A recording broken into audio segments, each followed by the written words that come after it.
그리고 세 번째, 중국의 게임 규제와 사회 문제에 대해서 말씀을 좀 드리도록 하겠습니다. 혹시 질문 있으세요?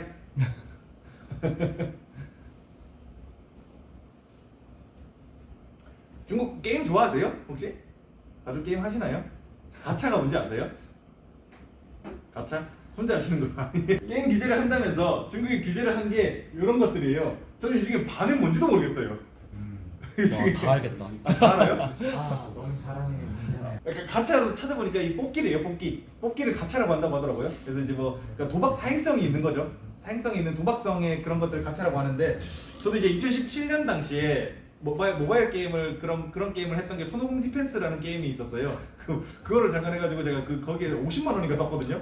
그러니까 있어다 보니까 계속 쓰게 되더라고요. 뭐 뽑기 이런 걸 하다 보니까 그러니까 사람이 어쩔 수가 없나. 그래서 이게 안 되겠다 하고서 저는 바로 접었는데, 그런 걸 보면, 그러니까 이걸 보면 저도 잘 모르니까 나무위키를 검색을 해봤어요. 나무위키를 검색을 해보니까 왜 이걸 급제를 했냐를 찾아보니까 이런 이슈들이 있었다고 하더라고요. 이 원신이라는 게임 아세요? 이 원신이라는 게임이 되게 유명한가 봐요. 그거에 뽑기가 사회에 문란이 되고 있어가지고 하루 벌어 하루 먹고 사는 집애가 무슨 캐릭터 뽑겠다고 400만 원을 탕진했대요. 그 뽑기에. 그리고 남자 수술비를 원신에 쓰고 사망보험금을 30분 만에 게임에 쓰고 뭐 이런 이슈들이 여기저기서 많이 나온다고 하더라고요. 그래서 요거 때문에 뭐 중국에서 이제 금지한다 어쩐다 이런 얘기를 하는 거 아니냐라는 얘기를 하고 있다는데, 사실 생각해 보면 저도 이제 저 초등학교 때 메이플 스토리가 진짜 유행을 했었어요. 그래서 제가 이제 스카니아 서버에서 마법사를 마법사를 키웠었는데, 제가 이제 그거 캐시 충전을 옛날에 집 전화가 다 있었거든요. 저희 집 전화를 가지고 캐시 충전을 몰래 한 거예요. 그래서 아마 좀만 더 크면 아마 자제분이 아마 그런 짓을 할 수도 있는데 그러니까 저도 그날 뒤지게 맞고 이제 ARS 금지 아예 못하게 막았거든요. 어머니가 통신사에 전화해가지고. 어쨌든 그러니까 저도 그랬던 걸 생각해 보면 이런 이슈가 진짜 어쩔 수 없구나라는 생각이 많이 드는 것 같아요. 사람의 본능인가 봐요. 그런 사회성에 녹아들 수밖에 없는 게 이제 자아가 생기고 뭐하고 하면서 이제 좀 나아지는 거지. 근데 어쨌든 간에 이런 이슈가 많이 생기고 있다 보니까 이런 거를 규제한 것도 있는데, 그런 와중에 이제 이런저런 중국의 논평들을 바라보면 청년들이 밖을 안 나온대요. 그러니까 취직을 안 하고 밖을 안 나오니까 결혼도 안 하고 애도 안 낳고 뭐도 안 하고. 그러니까 우리나라랑 비슷합니다. 중국도. 우리나라랑 상황이 비슷하다 보니까 중국에서도 이 특단의 대책을 내놓은 게 아니냐. 게임을 좀 덜하면 밖에 나오겠거니 라고 이제 생각을 해서 중국이 이제 이렇게 했을 가능성이 있다라는 이제 논평상에, 그러니까 저도 이제 중국어를 모르다 보니까 중국의 논평들을 직접 본 건 아니에요. 근데 이제 영어를 전에 듣기로는 좀 이렇게 된다라고 얘기를 많이 하고 있습니다. 그래서 이제 어쨌든 간에 요 NC소프트 요걸 발표하자마자 금요일이었어요. 지난주 금요일이었는데 요걸 발표하자마자 NC소프트 주가가 확 떨어졌고요. 저는 NC소프트가 5조나 된다는 것도 놀랐습니다. 시총이. 아니 이게 그렇게 큰 회사였나? 라는 생각에도 놀랬고, 원래는 이게 70, 80 했다면서요. 원래 15조 이랬다면서요, 시총이. 그러니까 15조였다는 것도 더 놀랐어요. 그러니까 한참 코로나 때 사람들 밖에 안 나올 때 그때 이제 15조까지 갔었다고 하더라고요. 그리고 이제 넷마블도 뭐 4조라는 것도 놀라운데 어쨌든 이것도 엄청나게 많이 떨어졌었고요. 그리고 이제 이 크래프톤, 이게 배틀그라운드 회사잖아요. 저도 배틀그라운드를 해봐서 알긴 아는데, 근데 저는 이게 8조 6천억이나 한다고? 라는 거에 또 놀랬고, 이 크래프톤이 60만 원이었대요. 비쌀 때, 코로나 때. 그러니까 그러면 이제 이게 거의 30조 됐던 거잖아요. 30조가 뭐야? 40조 됐겠다. 아니 그 게임회사가 40조 시총이 된다는 게 말이나 되나? 라는 생각이 들기는 했는데 어쨌든 간에 그랬었다고 합니다. 그리고 이제 한참 코로나 터졌을 때 크래프톤 다니시는 직원분들이 이거 받은 거, 주식 옵션으로 받은 거, 그러니까 뭐라 그러지? 스톡옵션으로 받은 거 계속 보유하고 있다고 얘기를 했었거든요. 그때 당시에 얘기했던 게 30, 40 할 때였어요. 근데 지금 이렇게 떨어진 상태입니다. 그래서 게임 회사들은 진짜 완전 나가리가 났다라고 좀 말씀을 드릴 수가 있겠고, 그런 와중에 제일 크게 타격을 받았던 게 요 텐센트죠. 텐센트가 원래 이제 중국에서 시총이 제일 큰 기업이에요. 그러니까 홍콩에 상장돼 있는 회사인데 요게 원래 시총이 500조 정도 됐습니다. 근데 이렇게 폭락을 하게 되면서 순식간에 400조까지 떨어지게 됐고, 어부지리로 아시아에서 두 번째로 큰 기업이 텐센트였다가 3전이 됐어요. 텐센트가 이렇게 급락을 하게 되면서, 그래서 그러는 와중에 아까 텐센트가 홍콩 증시에 상장이 돼 있다 그랬잖아요. 이 홍콩의 HSC 지수 또한 엄청나게 또 이렇게 급락을 하게 됐던 이슈가 됐습니다. 그러다 보니까 이제 이 내년 상반기에 홍콩 항생지수 ELS 만기 도래 금액이 요중에 이미 9조 2천억 팔렸는데 이미 80%가 낙인의 밑으로 떨어졌어요. 낙인 조금 밑으로 떨어졌고, 사실상 여기서 이제 8조 원 정도치는 손실 확정입니다. 이제 몇 프로 손실이냐가 중요한 거지 사실상. 그러니까 얘가 여기까지 올라오지 않는 이상은 무조건 손실 확정이에요. 이제 몇 프로 손실이냐가 중요하게 된 겁니다. 여기서 이제 80%가 이미 낙인 조건을 뚫고 내려왔기 때문에. 그래서 되게 좀 우리나라 입장에서도 이건 되게 심각한 상황이다라고 말씀을 좀 드릴 수가 있겠습니다. 근데 아무래도 근데 그런 중국 그 게임 사태가 이제 그 규제에 대한 사태가 이렇게 터지고 나니까 중국 정부에서도 이건 좀 안 되겠다라고 해서 이제 지난주에는 조금 이제 이거 좀 완화적으로 하겠다라고 얘기를 좀 상황을 무마하려는 모습을 보여주긴 했어요. 그러다 보니까 이제 중국의 게임주들도 많이 회복을 했고 이것도 홍콩 항생 지수도 5,600인가까지 다시 올라가기는 올라갔습니다. 근데 이제 앞으로 어떻게 될지는 또 지켜봐야 될 문제가 되겠죠. 근데 이 사회 문제에 대해서 좀 얘기를 해야 될 것 같은 게 중국이 이렇게까지 그러니까 게임 규제를 그렇게 극단적으로까지 해야 되겠다라고 생각을 했던 이유가 뭘까에 대해서 한번 생각을 해보자는 거죠. 그러니까 논평에 따르면 아까 제가 논평을 몇 개 말씀드렸지만 논평에 따랐을 때도 아마 청년들에 대한 문제가 가장 큰 거 아닌가라고 이제 받아들이고 있는 것 같고 지금 이미 중국의 인구 증가율은 마이너스입니다. 이미 중국은 인구가 줄어들기 시작했어요. 그러니까 일본보다 빠른 한국보다 빠른 중국 이런 식으로 좀 얘기를 할 수가 있는 것 같은데 이 중국의 마찬가지로 고령화율, 그러니까 이거는 60세 이상이긴 하지만 어쨌든 중국의 고령화율 동안 기하급수적으로 증가할 예정입니다. 애가 안 태어나고 있거든요. 그러는 와중에 중국의 청년 실업률이 6월을 마지막으로 발표했습니다. 다들 아시죠? 중국에서 실업률 통계 발표할 때 청년 실업률도 같이 발표를 하고 있었는데 6월 달에 21%까지 올라간 거 보고 야 통계가 뭐 이상하다, 이거 안 되겠다, 우리 이제 청년 실업률 발표 안 할게요, 통계 이상하니까 이렇게 한 거예요. 그러니까 그들식 통계인 거죠. 그래서 그 이후로는 청년 실업률 발표가 안 나오고 있습니다. 근데 이제 실질적으로 청년 실업률이 40%대까지 간다라는 얘기를 많이 하는 것 같아요. 그래서 중국 사람들은 이제 중국 청년들은 자조적인 의미로 졸업식을 뭐라더라? 시체 장례식인가? 하여튼 장례식 뭐 이런 느낌으로 표현을 한다고 하더라고요. 그러니까 죽었다는 뜻이니까 졸업을 했다는 거는 이제 뭘 내가 할 수 있는 게 아무것도 없다라는 뜻이라고 하더라고요. 그러니까 되게 취업 시장의 한파가 엄청나게 몰아치고 있다고 한다고 합니다. 근데 이게 비단 중국만의 문제일까요? 우리나라도 2018년에 35만 명이었던 청년 쉬었음이 50만 명까지 늘어났습니다. 불과 5년 사이에 10만 명 넘게 15만 명이 늘어난 거죠. 15만 명이면 거의 30%가 늘어난 거거든요. 엄청나게 많이 늘어났습니다. 저도 제 친구 중에 공무원 준비를 한 6년, 7년 하는 친구가 있어요. 구급 공무원을. 근데 이제는 친구가 아니게 됐죠. 네, 저는 상관없는데 그 친구가 저를 못 봐요. 그러니까 그 친구가 그냥 저를 못 보는 게 아니라 그냥 자기 친구들을 못 보게 됩니다. 그렇잖아요. 그러니까 아마 주변에도 공무원 준비하시는 분들, 뭐 하는 분들 있을 수도 있는데 어린 분들이야 그래도 뭐 젊으니까 하면 되지라고 하지만 30대가 넘어가면 진짜 뭐 밖에 나가지를 못해요. 사람을 못 만납니다. 근데 이제 이 사람들이 자신감이 되게 많이 떨어지게 되고 그러면 이제 안에 밖에서 게임밖에 할 수가 없게 되는 거 아닌가라는 이제 중국에서 그런 생각을 하지 않았을까? 그리고 우리나라도 비슷한 것 같아요. 약간 그 커뮤니티 같은 것들 있잖아요. 그 뭐 많잖아요. 뭐 그러니까 남성향의 커뮤니티도 많고 여성향의 커뮤니티도 많고 무슨 뭐지? 풋볼 뭐 하여튼 뭐 그런 것들도 있고 뭐 이것저것 있잖아요. 그런 데를 가보면 이제 주로 인터넷을 많이 하는 분들이 많이 계시잖아요. 근데 그런 데는 진짜 게임 얘기를 진짜 많이 하더라고요. 보고 있으면.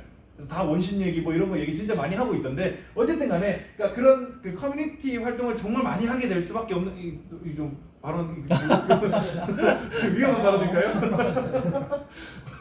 보면 되게 진짜 갇혀서 폐쇄적으로 활동하게 되는 사람들이 정말 많아지는 것 같더라고요. 되게 안타까운 것 같습니다. 근데 진짜 일자리가 없는 건 사실이니까요. 뭐가 됐든 간에. 그러는 와중에 조혼인율 1000명당 결혼을 몇 명 하냐 하면 중국은 지금 여기 그러니까 원래 10명을 했는데 5명으로 떨어졌다고 지금 난리 났습니다. 난리 났는데 우리나라는 어림도 없지 3.7명이거든요. 아무 일 없어요. 우리나라는 뭐 별일 없습니다. 그러니까 그러잖아요. 결혼을 안 하는 이유 하면 그러니까 한 단독 세대일 때, 그러니까 단독 세대주일 때 그 대출 한도가 5천만 원인데, 그러니까 소득 한도가 5천만 원인데 결혼을 하면 소득 한도가 6천도 안 올라간다는 게 말이 됩니까? 어차피 다 맞벌이 하는데. 그러다 보니까 청년들이 굳이 혼인신고를 할 이유가 없는 거예요. 단독으로 하는 게 소득 조건을 더 잘 맞출 수가 있으니까. 그러는 와중에 중국의 학계 출산율이 1명까지 떨어졌대요. 1명까지 떨어졌는데 이게 좀 웃기죠? 어림도 없지. 우리는 0.7명인데 뭘 까불고 있어. 1명도 넘는 것들이 까불어. 이런 얘기를 좀 할 수 있는 건데 0.7명이 얼마나 대박인 거냐면 처음에 100명으로 시작하잖아요. 그 사람들이 할아버지 되면 7명 나와져 있습니다. 2세대만 지나면 7명 되는 거예요. 그러니까 한 세대 지나면 26명, 한 세대 더 지나면 7명 돼 있는 게 0.7명입니다. 출산율. 그러니까 우리가 할아버지가 될 때쯤이면 5천만 인구잖아요. 우리가 저 때가 70만 명 태어났어요. 제 태어날 때 70만 명 태어났으니까 이게 이제 제가 할아버지 될 때쯤이면 그때면 아마 70만 명에 5만 명 정도밖에 안 되는 거죠. 그러니까 착살이 나는 겁니다, 진짜로. 지금 이미 올해 10월까지 출생아 수 통계가 나왔거든요. 이미 19만 명이에요. 올해 10월까지. 여러분 수능 몇 명까지 치셨어요? 수능 응시자? 아 그런 거 잘 안 봐요? 수능 안 보셨어요? 저 때 수능을 한 80만 명 가까이 봤거든요. 저 때.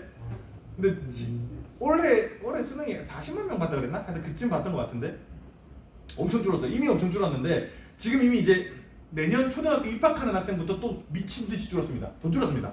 근데 그 와중에 올해는 20만 명이 겨우 간당간당하게 유지될 정도로 미친 듯이 줄어들고 있는 상황이에요. 그러니까 중국 어림도 없습니다. 우리나라가 더 심각합니다. 근데 우리나라는 지금 뭘 하고 있는지 잘 모르겠습니다. 정부 욕한다고 뭐가 달라지겠습니까? 정리를 좀 드리자면요. 12월 22일 중국이 게임에 대한 대규모 규제 예고안을 발표를 했습니다. 발표 후 중국의 게임 회사뿐만 아니라 한국의 게임 회사들 또한 하락세를 면치 못하고 있고요. 홍콩 H지수에 포함된 텐센트가 폭락하면서 연계 ELS에도 영향을 끼칠 전망입니다. 한편 점점 설 자리가 없어지는 중국 청년들은 일도, 구직도, 연애도, 결혼도 어려워지는 중이에요. 관련 논평을 보면 청년이 현실과 동떨어질 때 발생할 혼인, 출산 문제를 꽤나 우려를 하고 있는 것 같습니다. 중국 정부에서요. 그런 중국보다 결혼 출산 문제에 있어서 더욱 심각한 상황에 직면한 한국은 과연 앞으로 뭘 할지 행보가 기대가 됩니다.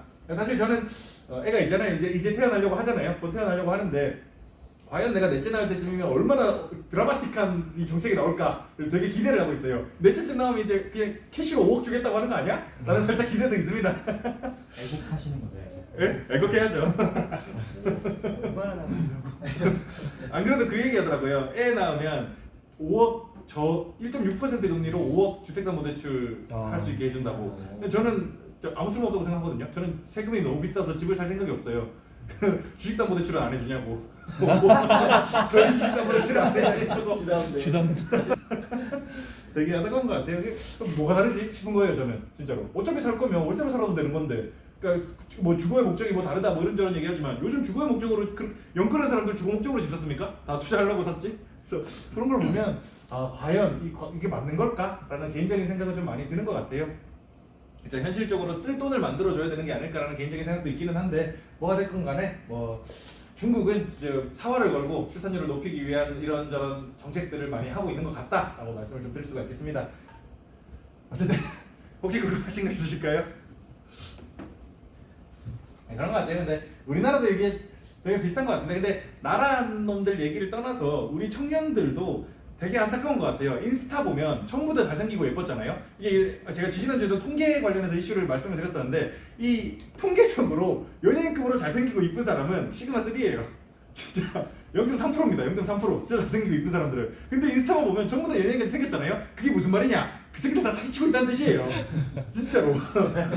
다 사기치고 있다는 뜻입니다. 진짜 인스타 사진 이런 거 믿을 필요가 없어요. 잘생기고 이쁘고 다 구랍니다. 다 구라예요. 돈 많고 뭐 잘 벌고 이런 것도 다 구랍니다. 다 구라기 때문에 그러니까 우리가 자신감을 그렇게 잃을 필요가 없어요. 저 사람들은 다 잘 사는데 저 사람들은 다 잘생겼는데 저 사람들 다 이쁜데 그렇게 생각할 필요가 전혀 없습니다. 여기 있는 분들이 훨씬 멋있습니다. 진짜로. 그래서 청년들이 진짜 자신감을 가졌으면 좋겠어요. 이게 되게 안타까워요. 진짜로. 요즘 청년들을 바라보고 있으면 자신감이 없는 게 제일 안타까운 부분인 것 같아요. 그리고 완벽에 대해서 얘기들을 많이 하잖아요. 그러니까 저는 그렇게 생각해요. 진보가 있을 뿐이지 완벽은 없다고 생각해요. 그러니까 진보라고 하니까 또 정치적인 얘기 같은데 이 believe in progress, not in perfection이라고 얘기를 하거든요. 그러니까 뭔지 뭐 말인지 아시죠? 저 정치 얘기하려고 진보를 얘기한 건 아니고요. 그러니까 우리가 뭐라고 해야 되냐? 지금 우리가 보기에 완벽한 사람은 완벽한 게 태어난 게 아니라 그냥 차차 해나가다 보니까 프로그레스 하다 보니까 누군가 보기에 완벽해져 있었다는 거죠. 그런 것 같아요. 저도 그래요. 누군가는 이제 어떻게 이렇게 좀 그 완벽한 지식적인 그런 것들을 가지고 있습니까라는 말씀을 하시지만 저도 처음부터 그랬던 건 아니니까요. 저도 2017년 당시에 일을 시작할 때 아무것도 몰랐습니다. 27살에 일을 시작했고 그때 당시에 아무것도 몰랐는데 공부하고 뭐 찾아보고 하다 보니까 이렇게 되더라고요. 그러니까 그런 거죠. 다 그런 것 같아요. 그러니까 그냥 프로그레스가 있을 뿐입니다. 프로그레스가. 진보라는 표현이 참 좋은 단어인데 왜 어쩌다 그렇게 정치적인 단어가 됐는지 잘 모르겠지만 어쨌든 간에 여기까지가 제가 이번 주에 준비한 이슈였고요.